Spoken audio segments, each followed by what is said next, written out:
Education. Friend, today I want to talk about Siddharth University co-curricular subject BA second year third semester का co-curricular question paper solve करेंगे हम लोग। Friends, co-curricular का जो paper है उसका पेपर टाइटल है human value and environment study. Friend यहाँ देखिए, human value and environment study. ये 1 मिनट गैस, कलर चेंज कर ले रहे हैं। देखिए यहाँ पे human value and environment study, और जो पेपर का कोड है 1403 है paper code, and booklet number friend 6050640 है। और यहाँ पे देखिए फ्रेंड, तृतीय सेमेस्टर का है, बीए थर्ड सेमेस्टर, एंड 2024-25 का क्वेश्चन पेपर है। तो फ्रेंड्स, ये मैक्सिमम मार्क्स जो होता है 75 का होता है, एंड टाइमिंग जो होता है इसकी 2 आवर्स का समय होता है। तो चलिए फ्रेंड्स हम लोग स्टार्ट, और टोटल फ्रेंड्स क्वेश्चन जो होता है वो 100 क्वेश्चन होता है। तो चलिए हम लोग अपनी वीडियो को स्टार्ट करते हैं और पेपर को सॉल्व करते हैं। फ्रेंड्स, अपनी पेपर को मिला लीजिएगा, आप लोगों का कितना सही है कितना गलत है। तो चलिए फ्रेंड्स स्टार्ट करते हैं। देखिए फ्रेंड, पहला क्वेश्चन देखिए, अधिनियम में पर्यावरण प्रदूषण शब्द को परिभाषित किया गया है, इसमें सम्मिलित है। तो यहाँ पे देखिए इंग्लिश और हिंदी दोनों लैंग्वेज में क्वेश्चन दिया गया है, जो समझ में आए उसको आप सॉल्व कीजिएगा। ये देखिए, the term environment pollutant has been defined in the act includes. तो 4 ऑप्शन दिया गया है, तो इसमें से कौन सा सही होगा? देखिए ए बी सी और डी दिया गया है। तो फ्रेंड इसका पहले का फ्रेंड्स जो आंसर होगा वो क्या होगा? इसका उपयुक्त सभी आंसर होगा, ऑप्शन नंबर डी सही होगा।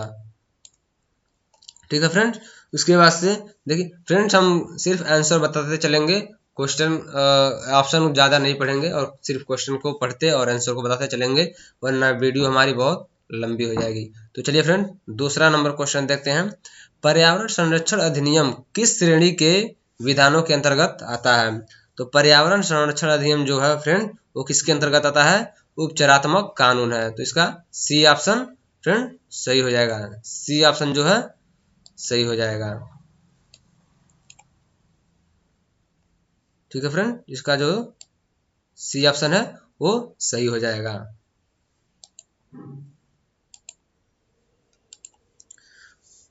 उसके बाद से फ्रेंड तीसरा क्वेश्चन देखिए, वायु अधिनियम 1981 के अंतर्गत परिवेशी वायु गुणवत्ता के लिए मानक निर्धारित करने का अधिकार किस निकाय को है? तो इसका फ्रेंड जो थर्ड ऑप्शन है उसका राइट आंसर क्या होगा? तो थर्ड का राइट आंसर हो जाएगा फ्रेंड्स बी, केंद्रीय प्रदूषण नियंत्रण board, central pollution control board. इसका राइट आंसर बी हो जाएगा फ्रेंड, बी वाला राइट आंसर हो जाएगा। उसके बाद फ्रेंड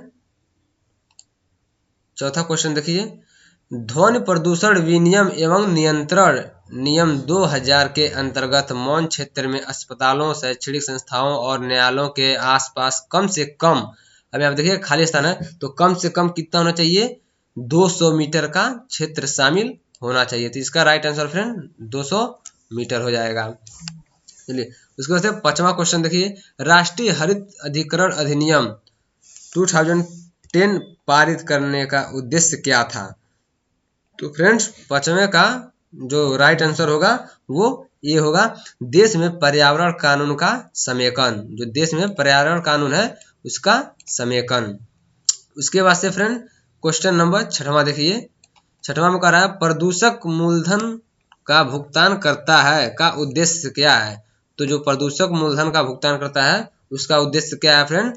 सुनिश्चित करें कि क्षति के पीड़ितों को मुआवजा दिया जाए और साथ ही पर्यावरण को होने वाली नुकसान से को कम किया जाए। फ्रेंड इसका मतलब है जो भी क्षति हो रहा है उसके लिए सरकार जो पूर्ति करती है उसको एक मुआवजा के रूप में उसको जो धन देती है, जो पैसा देती है, तो उसकी बात ये कर रहा है। तो इसका राइट ऑप्शन सी हो जाएगा, राइट ऑप्शन। चलिए फ्रेंड अगला देखते हैं। जल प्रदूषण की रोकथाम और नियंत्रण अधिनियम 1974 की धारा 2 जे के अनुसार धाराओं में शामिल नहीं है। तो इसमें इस धारा में जो 1974 की धारा 2 जे है उसमें क्या शामिल नहीं है फ्रेंड? तो जो फ्रेंड इसमें शामिल नहीं है वो एक सूखा जल मार्ग जो है वो शामिल नहीं है, जिसका राइट ऑप्शन क्या हो जाएगा? सी वाला राइट ऑप्शन हो जाएगा।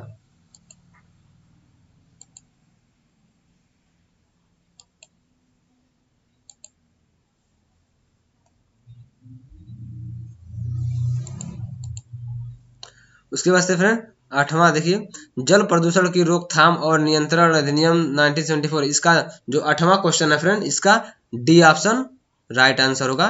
डी ऑप्शन जो है वो राइट ऑप्शन होगा। चलिए फ्रेंड एंड 9वां देखते हैं। भारतीय वन अधिनियम 1927 के तहत वन का सही वर्गीकरण निम्नलिखित में से कौन सा है? तो इसका फ्रेंड 9वां का सी विकल्प सही होगा, सी वाला सही होगा। उसके बाद से हम लोग 10वां देखते हैं। आरक्षित वन पर किसका मालिकाना हक है? तो फ्रेंड 10वां का जो है right answer A answer right होगा। उस राज्य के सरकार जिसके क्षेत्र में आरक्षित वन आता है। उसके बाद से क्वेश्चन नंबर 11, किसी राज्य सरकार के वन विभाग द्वारा वनों के अंदर वानिकी कार्यों के लिए स्थापित की गई बस्तियां हैं। तो इसका फ्रेंड 11 का जो राइट आंसर होगा वन गांव होगा। इसका राइट आंसर क्या होगा? गांव होगा। उसके बाद से क्वेश्चन नंबर 12 को देखते हैं। क्वेश्चन नंबर 12 देखिए, बड़ा है इसको नहीं पढ़ते हैं। इसका राइट आंसर होगा फ्रेंड ए। 12 का राइट आंसर क्या होगा? ए वैध। वैध जो होगा वो राइट आंसर होगा। उसके बाद से क्वेश्चन नंबर 13, सतत विकास। फ्रेंड सतत विकास, उसके बाद से ऑप्शन दिया तो सतत विकास का फ्रेंड अर्थ जान लेते हैं। सतत विकास जो होता है सस्टेनेबल डेवलपमेंट होता है, वो ऐसा विकास होता है कि जिसका हम एक बार उपयोग करने के बाद पुनः दोबारा उसे उपयोग किया जा सकता है और बिना किसी कारण के, बिना किसी परेशानी के हमारी आने वाली पीढ़ी भी उसका उपयोग कर सके, उसे ही सतत विकास कहते हैं। तो फ्रेंड इसका जो 13 का ऑप्शन जो होगा वो डी ऑप्शन होगा, क्योंकि सभी ऑप्शन राइट हैं। उसके बाद से क्वेश्चन नंबर 14 देखिए, निम्नलिखित में से कौन सा अंतरराष्ट्रीय पर्यावरण कानूनों में स्वस्थ पर्यावरण के अधिकार को मान्यता देने वाला पहला घोषणा पत्र है? तो फ्रेंड जो 14 नंबर क्वेश्चन है उसका राइट आंसर क्या होगा? स्टॉकहोम घोषणा पत्र। स्टॉकहोम जो है वो राइट आंसर होगा। फ्रेंड 15 नंबर क्वेश्चन देखते हैं। राष्ट्रीय हरित अधिकरण की मुख्य बैठक कहाँ स्थित हुई थी? तो फ्रेंड 15 का जो राइट आंसर होगा वो नई दिल्ली है। फ्रेंड नई दिल्ली। उसके बाद फ्रेंड क्वेश्चन नंबर 16 देखिए, अधिकरण के आदेश के विरुद्ध सर्वोच्च न्यायालय में अपील करने के लिए न्यूनतम दिन, जो अधिकरण का आदेश होता है उसको सर्वोच्च न्यायालय में कब अप्लाई कर सकते हैं, कब तक अपील कर सकते हैं? तो इसका जो फ्रेंड राइट आंसर होगा वो 60 दिन होगा। 60 दिन राइट आंसर होगा।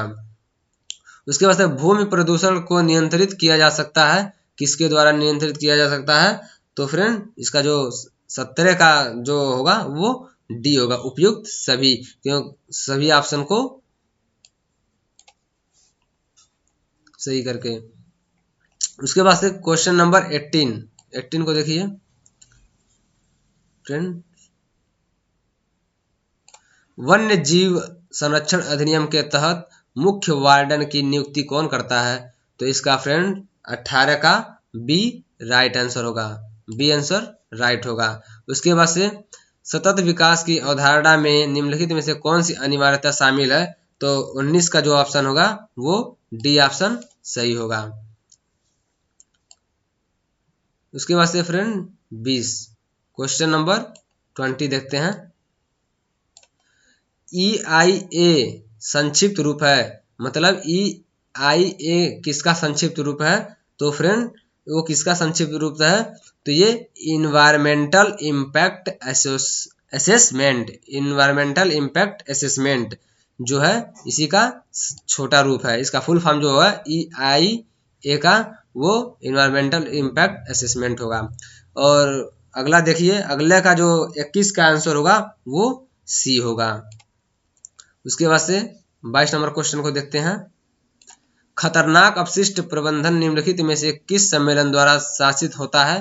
तो फ्रेंड्स, ये जो खतरनाक अपशिष्ट प्रबंधन होता है वो किसके द्वारा होता है? तो इसका बेसल सम्मेलन द्वारा होता है। उसके बाद से फ्रेंड 23 नंबर क्वेश्चन देखिए, 2006 में वन से संबंधित एक प्रमुख कानून बनाया गया था, अधिनियम का नाम बताइए। जो 2006 में कानून बनाया गया था वन से संबंधित, उस अधिनियम का क्या नाम है? तो फ्रेंड्स, उस अधिनियम का नाम है ये सी वाला ऑप्शन, अनुसूचित जनजाति और अन्य पारंपरिक वनवासी वन अधिकारों का मान्यता अधिनियम। उसके बाद से 24 नंबर क्वेश्चन को देखिए, जो 24 नंबर है, राष्ट्रीय उद्यान के बारे में निम्नलिखित में से कौन सा कथन सही है? तो 24 नंबर क्वेश्चन का जो ऑप्शन होगा फ्रेंड, वो ऑप्शन नंबर डी वाला सही होगा, उपयुक्त सभी। उपयुक्त सभी ऑप्शन सही होगा। उसके बाद से 25 नंबर क्वेश्चन को देखते हैं। विश्व पर्यावरण दिवस मनाया जाता है। फ्रेंड, विश्व पर्यावरण दिवस कब मनाया जाता है? तो फ्रेंड, विश्व पर्यावरण दिवस जो है वो 5 जून को मनाया जाता है, 5 जून को। उसके बाद पर्यावरण संरक्षण अधिनियम में शामिल है। पर्यावरण संरक्षण अधिनियम में क्या शामिल है फ्रेंड? तो इसका राइट आंसर होगा सी, 8 अध्याय और 24 धाराएं। भारत में कितने समुद्र तटों को प्रतिष्ठित ब्लू फ्लैग प्रमाणन मिला है? तो भारत में फ्रेंड कितने समुद्रों को मिला है? तो इसका राइट आंसर होगा 7, सी होगा राइट आंसर। उसके बाद फ्रेंड नेक्स्ट क्वेश्चन देखते हैं। भारत में संविधान के 1978 के 24वें संशोधन द्वारा वन और जंगली जानवरों और पक्षियों को संरक्षण से संबंधित प्रविष्टियों को राज्य सूची से समवर्ती सूची में स्थानांतरित कर दिया गया था। तो फ्रेंड से पूछा है क्या यह सही है, जो राज्य सूची से समवर्ती सूची में स्थानांतरित कर दिया गया था? तो इसका फ्रेंड आंसर सही है, बी वाला ऑप्शन राइट हो जाएगा। उसके बाद से क्वेश्चन नंबर 29 को देखते हैं। वायुमंडल से होने वाला जल का स्थानांतरण जो स्थलमंडल, जलमंडल अथवा जीवमंडल को होता है, सामूहिक रूप से कहा जाता है। तो इसे क्या कहा जाता है फ्रेंड? तो इसे प्रिसिपिटेशन जो है बी, वर्षण या अवक्षेपण कहा जाता है। 29 का बी सही होगा। उसके बाद 30 का रियो घोषणा पत्र को इस नाम से भी जाना जाता है। तो किसके नाम से जाना जाता है फ्रेंड? इसे पृथ्वी शिखर सम्मेलन के नाम से भी जाना जाता है। जो रियो घोषणा पत्र है वो पृथ्वी शिखर सम्मेलन के नाम से भी जाना जाता है। राष्ट्रीय हरित अधिकरण की स्थापना किस अधिनियम के तहत की गई थी? तो फ्रेंड, राष्ट्रीय हरित अधिकरण अधिनियम 2010 के तहत की गई थी। 31 का बी राइट आंसर होगा। उसके बाद से फ्रेंड अगला क्वेश्चन देखते हैं, 32 नंबर।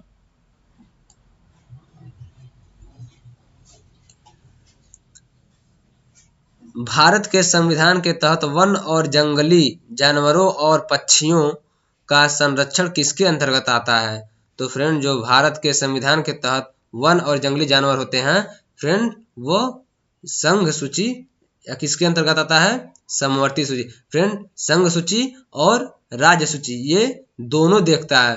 तो जो दोनों को मिलाकर क्या होता है? ये समवर्ती सूची होता है। तो ये दोनों का काम है देखना। चलिए फ्रेंड नेक्स्ट देखते हैं। CSR का क्या अर्थ है? तो CSR का जो अर्थ है फ्रेंड वो क्या है? B, corporate social responsibility. Corporate social responsibility. और अगला क्वेश्चन देखते हैं, निम्नलिखित में से कौन सा CSR पहल के लिए केंद्र बिंदु का एक सामान्य क्षेत्र है? तो कौन सा है फ्रेंड? तो 34 का क्या हो जाएगा फ्रेंड? राइट आंसर सी, लाभ अधिकतमीकरण। 35 नंबर क्वेश्चन देखते हैं। CSR का उद्देश्य किन दो महत्वपूर्ण पहलुओं के बीच संतुलन बनाता है? तो फ्रेंड, CSR का उद्देश्य किन दो महत्वपूर्ण पहलुओं के बीच संतुलन बनाता है? तो इसका 35 का जो होगा फ्रेंड्स, ए आंसर सही होगा, आर्थिक विकास और पर्यावरण संरक्षण। उसके बाद फ्रेंड 36 नंबर देखिए, कौन सा हितधारक समूह आमतौर पर CSR पहल का प्राथमिक केंद्र बिंदु होता है? तो फ्रेंड 36 का जो सही विकल्प होगा वो सी होगा, ग्राहक। सीएसआर में ट्रिपल बॉटम लाइन अवधारणा क्या है? सीएसआर में ट्रिपल बॉटम लाइन अवधारणा फ्रेंड्स वो क्या है? वो प्रदर्शन के 3 आयाम लोग, ग्रह और लाभ। लोग, ग्रह और लाभ। ठीक है फ्रेंड। उसके बाद अगला क्वेश्चन देखते हैं 38।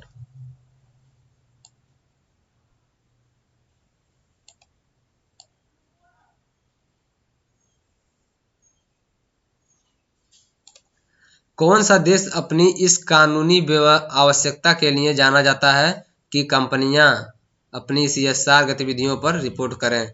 तो फ्रेंड इसका जो 38 का आंसर होगा वो सी, स्वीडन होगा। उसके बाद से 39 नंबर क्वेश्चन देखते हैं।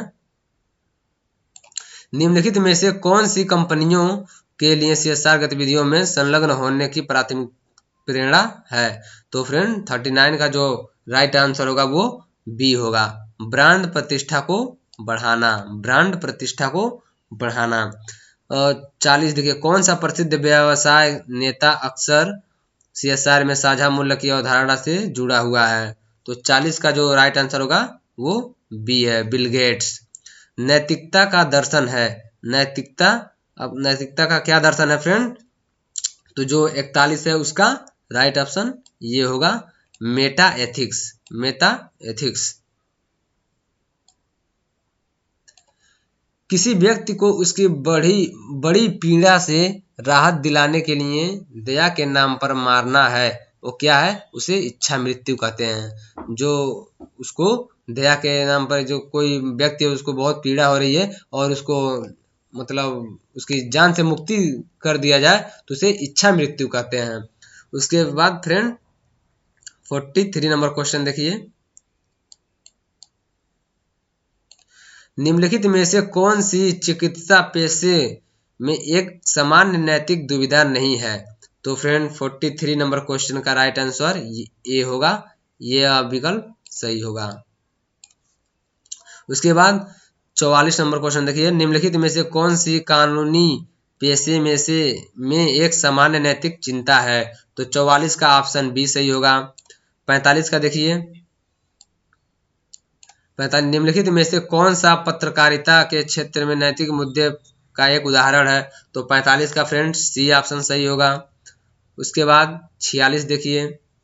46 किसी भी क्षेत्र में पेशेवर आचार संहिता की प्राथमिक भूमिका क्या है?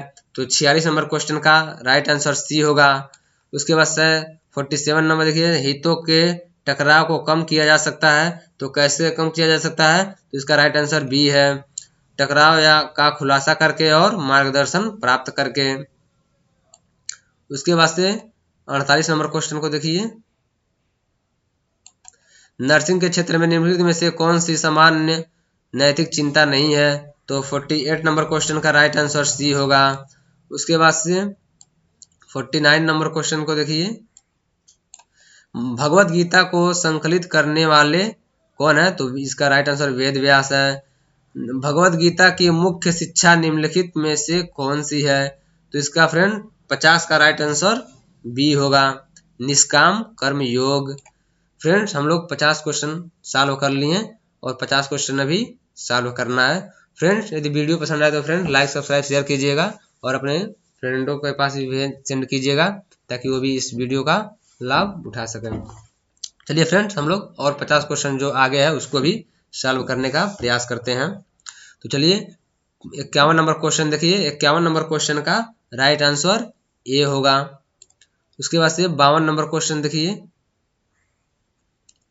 52 नंबर जो क्वेश्चन है उसका निम्नलिखित में से किसे धर्म का स्रोत माना जाता है? तो फ्रेंड्स वेद और गीता दोनों को धर्म का स्रोत माना जाता है, तो ऑप्शन नंबर सी करेक्ट होगा।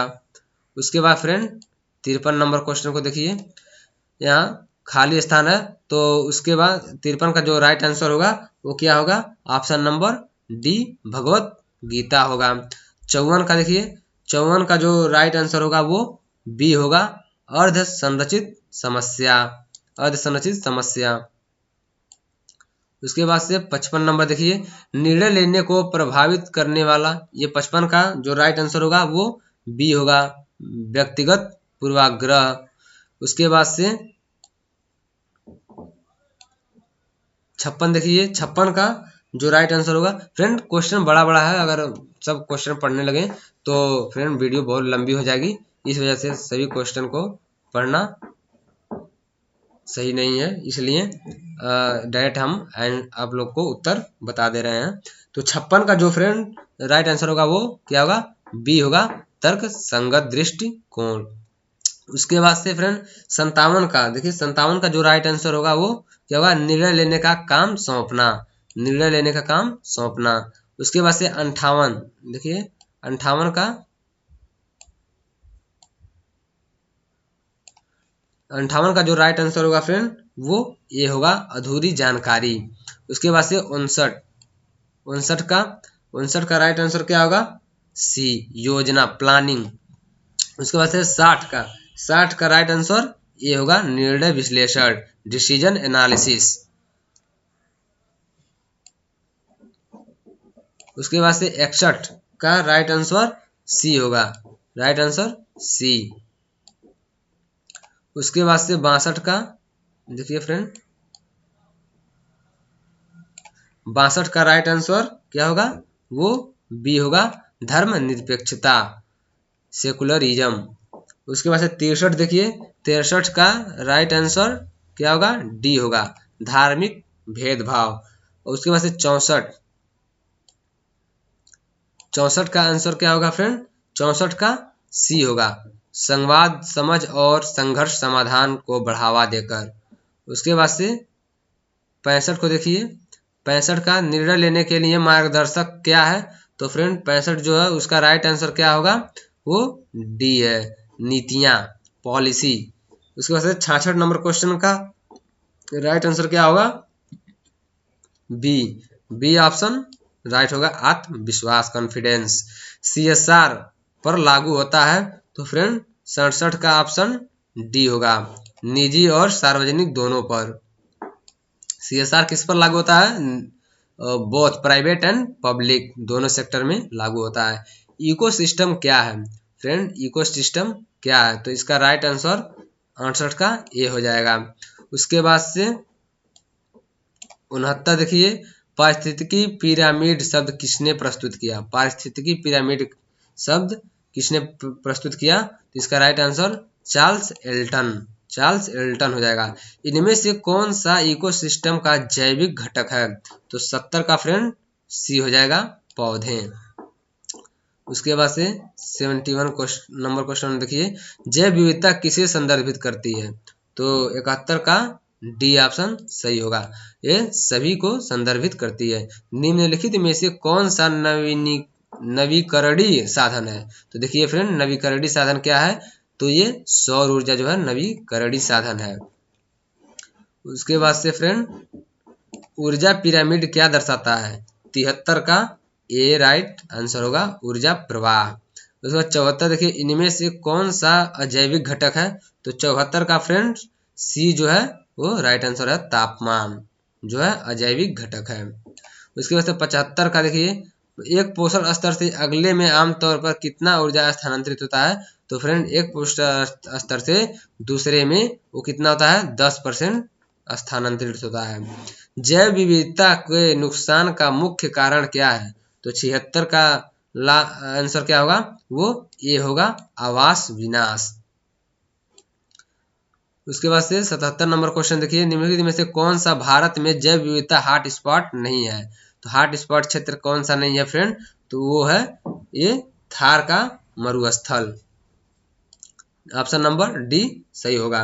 उसके बाद 78 नंबर एक्स-सिटू संरक्षण क्या है, फ्रेंड एक्स-सिटू क्या होता है, फ्रेंड जो बायोडाइवर्सिटी है उसके संरक्षण के दो नियम है फ्रेंड, एक एक्स-सिटू एंड एक इन-सिटू। तो एक्स-सिटू जो फ्रेंड्स होता है वो एक्स का मतलब होता है बाह्य बाह्य स्थान, मतलब बाहरी स्थान पर जब किसी जीव जंतु या पेड़ पौधों का संरक्षण होता है, उसके रहन सहन, उसके खान पान का जो प्रयोग होता है उसके बारे में, तो उसके इन्वायरमेंट के बारे में जब अध्ययन किया जाता है तो एक्स सीटू कहा जाता है किसी अन्य स्थान पर। और इन सीटू का मतलब होता है फ्रेंड, जब किसी जहाँ पे पेड़ पौधे, यहाँ पे मान लीजिए पेड़ पौधे हैं, तो पेड़ पौधों के पास ही जहाँ पे वो पेड़ पौधे हैं उसी जगह पे, उसी स्थान पे अगर उनका संरक्षण देखभाल किया जाए तो उसे इन सीटू कहते हैं। तो इसका फ्रेंड 78 नंबर का जो राइट आंसर होगा वो बी ऑप्शन सही होगा।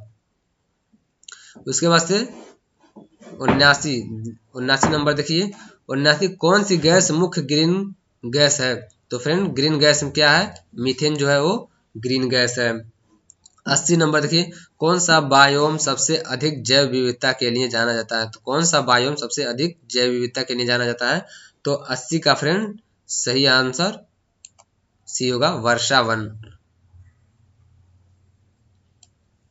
उसके बाद से फ्रेंड अगला देखते हैं, खाद्य श्रृंखला में प्राथमिक उत्पादक कौन होता है?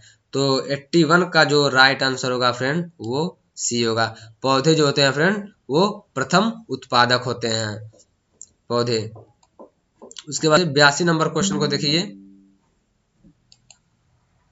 82 का पारिस्थितिकी पद चिन्ह क्या है? तो फ्रेंड 82 का राइट आंसर बी होगा, 82 का राइट आंसर बी। उसके बाद से 83 कौन सी लुप्त प्राय प्रजाति हैं?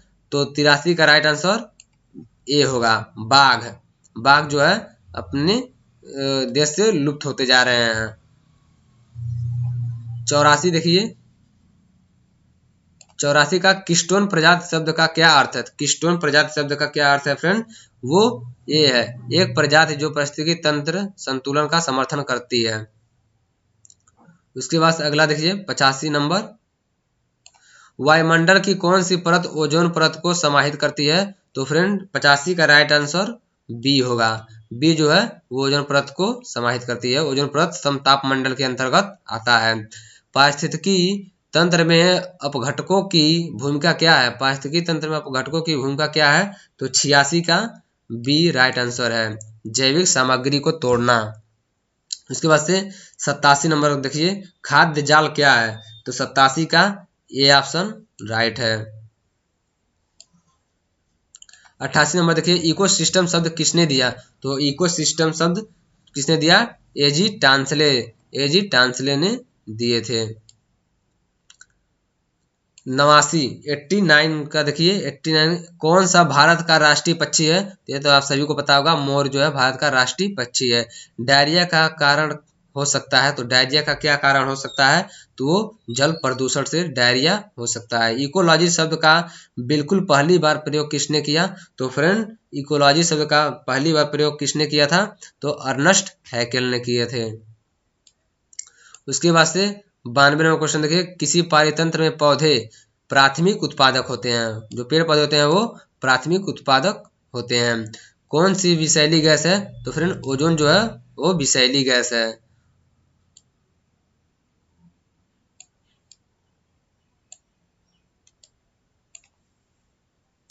नेक्स्ट क्वेश्चन देखते हैं फ्रेंड, 94 नंबर, 1013.25 मिली बार के मानक वायुदाब पर पानी का क्वथनांक कितना होता है? तो फ्रेंड पानी जो उबलता है वो 100 डिग्री तापमान पर वो पानी उबलता है। तो 95 नंबर क्वेश्चन देखिए, कौन सी गैस वायु प्रदूषण में योगदान करती है? तो कौन सा गैस फ्रेंड वायु प्रदूषण में योगदान करती है? तो कार्बन डाइऑक्साइड जो है वायु प्रदूषण को बढ़ावा देती है। गहन पारिस्थितिकी यानी डीप इकोलॉजी की अवधारणा दी थी, किसने दी थी डीप इकोलॉजी की अवधारणा? तो फ्रेंड ये है अर्नी नीस द्वारा, अर्नी नीस द्वारा, अर्निस द्वारा। देखिए अगला क्वेश्चन देखते हैं, नवंबर में दिल्ली की खराब वायु गुणवत्ता, 97 नंबर क्वेश्चन देखिए, नवंबर में दिल्ली की खराब वायु गुणवत्ता किसके कारण था? तो पराली जलाने से, पराली जलाने से वायु की गुणवत्ता सबसे खराब थी। 98 नंबर क्वेश्चन को देखिए, मॉन्ट्रियल प्रोटोकॉल संबंधित है। 98 नंबर क्वेश्चन का आंसर क्या होगा? वो बी है, ओजोन ह्रास से। और अगला दो क्वेश्चन देखिए, पृथ्वी को 4 परिमंडलों में विभाजित किया जाता है, स्थल मंडल, वायुमंडल, जल मंडल, और एक है जो वो जीव मंडल है। इसका राइट आंसर सी होगा। और लास्ट का और आखिरी क्वेश्चन है फ्रेंड, इसको देखिए, इसका अंतिम क्वेश्चन का जो सही आंसर होगा क्या होगा, वो ये होगा, पारिस्थितिकी संतुलन बनाए रखा जाना चाहिए। तो फ्रेंड्स हम लोग का ये को करिकुलर का जो human value and environmental studies है उसका हम लोग का 100 क्वेश्चन पूरा हुआ, और सभी क्वेश्चन को हम लोग देखें, पुनः एक बार देख लीजिए। हम लोग 100 क्वेश्चन हम लोग किए हैं कंप्लीट। फ्रेंड वीडियो पसंद आए तो लाइक सब्सक्राइब शेयर कीजिएगा और चैनल को सब्सक्राइब कर दीजिएगा फ्रेंड। फिर मिलते हैं नेक्स्ट वीडियो में। देखिए फ्रेंड, उसको हम लोग पूरा हल कर चुके हैं। तो चलिए फ्रेंड, तब तक के लिए धन्यवाद, फिर मिलेंगे नेक्स्ट वीडियो में। जय हिंद, जय भारत।